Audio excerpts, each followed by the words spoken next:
নমস্কার বন্ধুরা, আশা করি আপনারা সবাই ভালো আছেন, সুস্থ আছেন। তার আগে সবাইকে বলি জয় জগন্নাথ। আজকে শ্রী জগন্নাথ মহাপ্রভুর আজকে কিন্তু রথযাত্রা। চলুন দেখা যাক কৃষ্ণনগরের চারটে যে রথ হয় সেটাই আপনাদের দেখাবো। এখন আমরা বর্তমানে যেখানে দাঁড়িয়ে আছি সেটা হচ্ছে কৃষ্ণনগর রথতলা রথ। এই রথতলা রথের সঙ্গে কৃষ্ণনগরের গোপীনাথের সম্পর্ক রয়েছে, কারণ বারোদোল মেলার পরেই গোপীনাথ স্বয়ং বিরাজ করে এই রথতলা রথে। অনেক বছর ধরেই আর গোপীনাথ আর বারোদোলে আসে না এবং এই রথে আর তিনি আসন গ্রহণ করেন না। তার ফটো দিয়েই কিন্তু এখনও সেই রথের প্রথা চলে আসছে। কৃষ্ণচন্দ্র রাজার আমলে থেকেই চলে আসছে এই রথের প্রথা।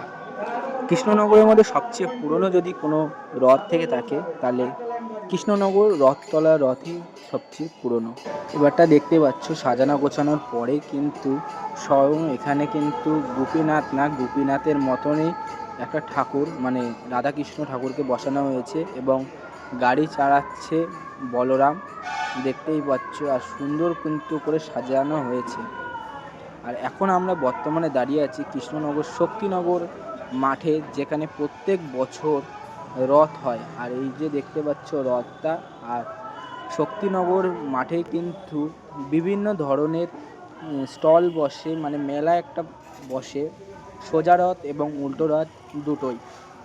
এই রথটাও কিন্তু বহু প্রাচীন, মানে পুরনোর মধ্যে যদি ধরা হয় তাহলে এটাও হচ্ছে 1 নম্বর পুরনো রথ। চারপাশটা কিন্তু বড় এলাকা নিয়ে কিন্তু শক্তিনগরের মাঠ। আর দেখতেই পাচ্ছ সামনে দোকান পাশার বসেছে, সন্ধ্যাবেলায় মেলা শুরু। আর রথ কিন্তু এই মাঠের মধ্যে দিয়ে কিন্তু ঘোরানো হবে। আর রথটা সম্ভবত এখনও সাজানো হয়নি, কিন্তু সাজানো হবে আর কিছুক্ষণ পরে। আর উপরে থাকবে কিন্তু জগন্নাথ, বলরাম, সুভদ্রা। আর এখন আমরা আছি বর্তমানে কৃষ্ণনগর পোস্ট অফিসের মোড়ে, যেখানে যেই রথকে বলা হয় খাকি বাবার রথ, কারণ এটা পুলিশ স্টেশনে থাকে বলে একে খাকি বাবার রথ বলা হয়। আর সুন্দর করে সাজানো হয়েছে, 12টার মধ্যে কমপ্লিট এবং ভক্তরা এসে কিন্তু তোমার পুজো দেওয়া শুরু করেছে। দেখতেই পাচ্ছি বিভিন্ন ভক্তরা। আর যারা আছে মানতও যারা করেছিল এই রথের কাছে, তারাও কিন্তু এই মানত দেওয়ার জন্য লাইনে দাঁড়িয়েছে। বিভিন্ন ধরনের ভক্তরা এসে প্রণাম করছে জগন্নাথ, বলরাম, সুভদ্রা এবং খাকি বাবার কাছ থেকে। আর এখানে পুরোহিত মশাই কিন্তু পুজো দিচ্ছে, তার সঙ্গে সঙ্গে প্রসাদও কিন্তু ব্যবস্থা আছে এখানে। আর ফুল দিয়ে সাজানো হয়েছে কৃষ্ণনগর পোস্ট অফিসের মোড়ে, একদম 3 মাথা মোড়ে কিন্তু এই রথটা হয়। আর এই রথের কারণেই কিন্তু মেলা বসে পোস্ট অফিসের মোড়ে।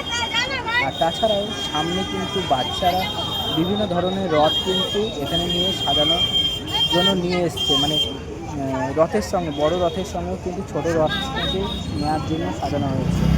আর দেখতেই পাচ্ছ এখানে কিন্তু জগন্নাথ, বলরাম, সুভদ্রা, তার সঙ্গে বাড়ির কিন্তু গোপাল মহারাজ এখানে বিরাজমান।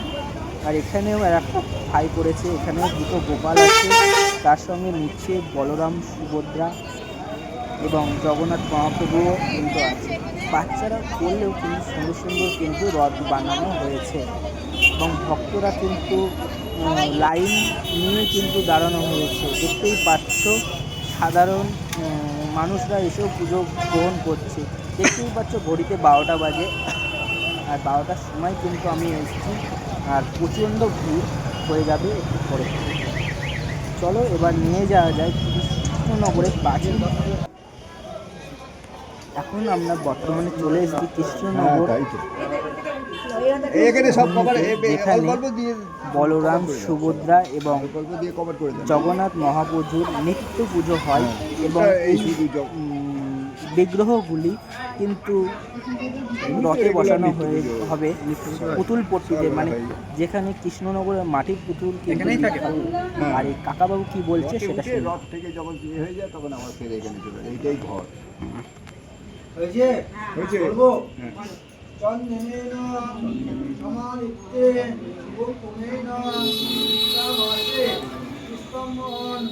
গত এ তানি সচন্দন গন্ধ পুষ্পাঞ্জলি জগন্নাথ বলরাম জয় নমঃ।